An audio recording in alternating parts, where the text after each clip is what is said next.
our viewers. Welcome to this segment produced by the Kootneeti. Today, we are joined by Mr. Shashank S. Patel, who is a research analyst at the Kootneeti, and we will be speaking mostly about Japan's new foreign policy manifesto. So, I'll begin with my first question now. What are the key tenets of Japan's new foreign policy manifesto, and what could be the primary areas in the domestic realm?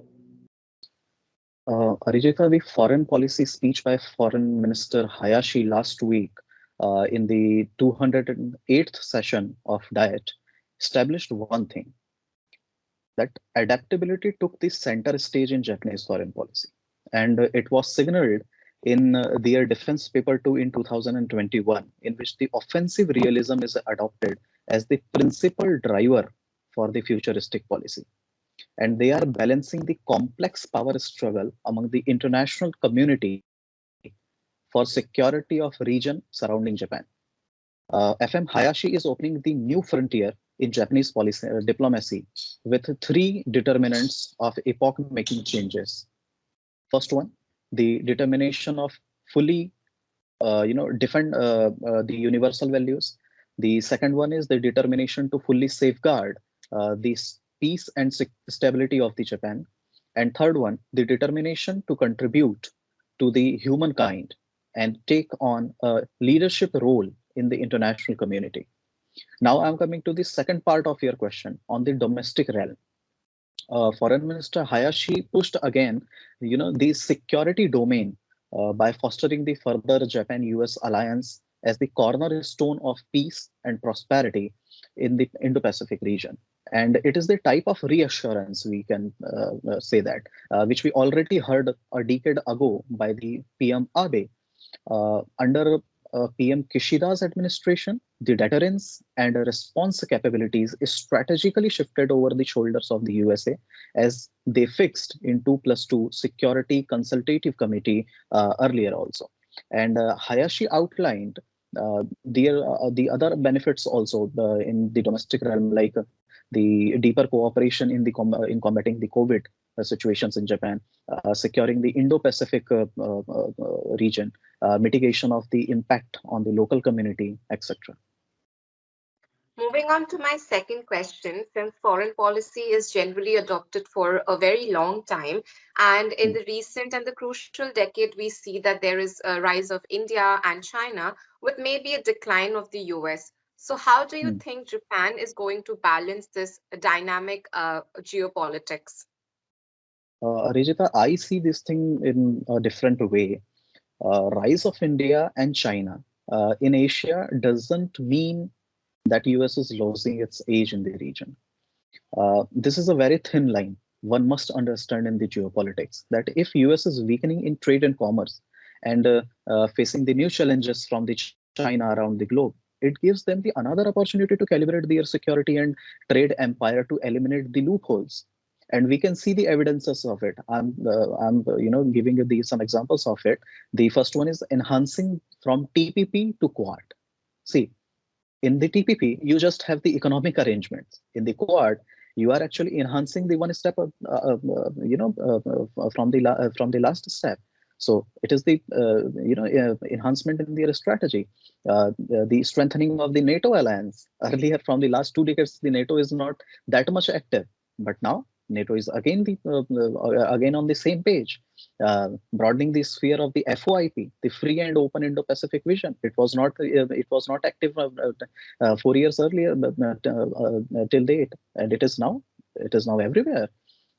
Arming the GCC and OECD group, etc. These are the examples that they are actually exploring much more, a greater avenue than they have their hand earlier. And obviously, Japan will be the first-hand beneficiary of the efforts you put by the USA in the international regime, as we taught earlier in our earlier interview. Uh, and Japan started balancing these countries 2014 onwards under the theoretical principle of constructive realism. And it is also seen in this foreign policy perspective.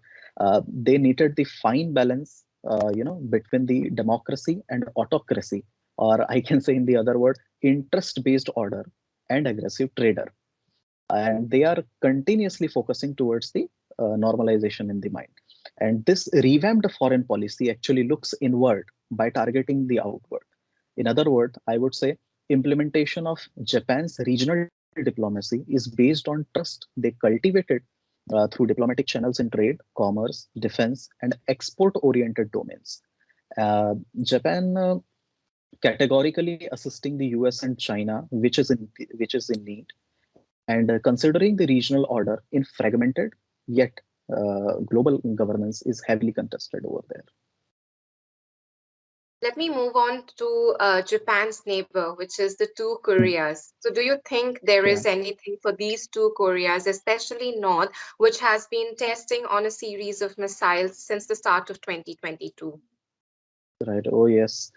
We all know Japanese foreign policy faces biggest challenges in their neighborhood only, unlike the other countries. The foreign policy addresses states we will make proactive efforts to develop state relationships while dealing with uh, difficult issues squarely and resolutely. See, in this particular statement, Japan clearly admits that various concern between the Japan and Korea must be addressed in coordination as they are indispensable for the stability of the region. And Japan South Korea relations are in extremely difficult situation right now due to the issues of the former civilian workers uh, from the Korean peninsula, comfort women, etc. But on specifically when we focus on the North Korean aspect, FM Hayashi asserted that Japan seeks to normalize relations with North Korea in accordance with the Japan DPRK Pyongyang Declaration through comprehensively resolving the outstanding issues of concerns like abductions, nuclear and missile issue, weapons issue, uh, and the settling of unfortunate past. So Japan will abide the UNSC resolutions for complete denuclearization of the North Korea in close coordination with USA. And it is very much practical as the first country which will take hiatus of the Kim Jong Un will be the Japan in any adverse condition in the future. And American lands are firmly far from their capacity as of now in every impact assessment. So yes, they are the Japan the Japanese foreign policy has to focus on the North Korea much comparative to the South Korea right now. My final question to you will be around developing nations. We see that small Hmm. developing nations are being getting lured by Beijing, most of them in India's neighborhood. So, do you think that Japan has something in its new foreign policy for these developing nations vis-a-vis China? Arijita, from the very initial days of the 21st century, Japan's agenda in international efforts always based on the free and fair economic order.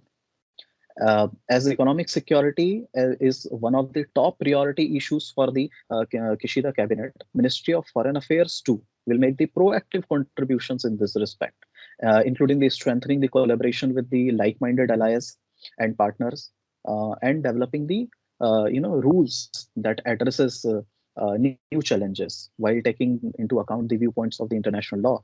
And the word which I used just now, in viewpoint of international law, itself defines that the aggressive and forceful agenda of Beijing will lure small island countries, but their unsustainable approach will ultimately thresh them out from the global supply lines. And Japan is targeting these developing countries by its ODA and line of credit with the minimal interest rate in flexible years, unlike the China, in which the uh, Japan Southwest Asia Exchange Year this 2022 has a big role. Uh, the combo of the socio-economic contribution, which paved by the in the Japanese foreign policy, makes it more sustainable compared to the Chinese brands.